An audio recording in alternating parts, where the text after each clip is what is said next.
తెలుగు బుల్లితెర ప్రేక్షకులు ఎంతో ఆసక్తితో వెయిట్ చేస్తున్న బిగ్ బాస్ సీజన్ 2 ఆదివారం గ్రాండ్ గా స్టార్ట్ అయింది. సినిమాలో నేచురల్ స్టార్ గా ముద్ర వేయించుకున్న నాని ఇక్కడ కూడా తనదైన స్టైల్లో ఎంట్రీ ఇచ్చాడు. ఈసారి మొత్తం 16 మంది పార్టిసిపెంట్లలో 13 మంది సెలబ్రిటీలు కాస్త జనాలకి పరిచయం ఉన్న వాళ్ళే. అయితే ముగ్గురు సామాన్యులు కూడా ఈ హౌస్ లో చేరారు. ఈ ముగ్గురు సామాన్యులు విజయవాడకు చెందిన సంజన, గణేష్ తో పాటు విశాఖపట్నానికి చెందిన నూతన్ నాయుడు ఉన్నారు. తొలి రోజే సెలబ్రిటీలు సామాన్యులకు షాక్ ఇవ్వడంతో రగడ స్టార్ట్ అయింది. మొత్తం 16 మందిలో ఇద్దరిని ఇంటి నుంచి బయటకు పంపేందుకు ఎంపిక చేసుకోవాలని ఆదేశించడంతో సెలబ్రిటీలు అందరూ మూకుముడిగా సామాన్యులు హౌస్ లోకి ఎంట్రీ ఇచ్చిన సంజనాని, నూతన్ నాయుడిని పేర్లు సూచించారు. బిగ్ బాస్ ఆదేశాల మేరకు ఇద్దరిని హౌస్ లో ఉన్న జైల్లో పెట్టి తాళం వేశారు.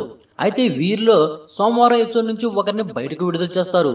అయితే వీరిలో ఈ రోజు ఎపిసోడ్ నుంచి ఒకరిని విడుదల చేస్తారు.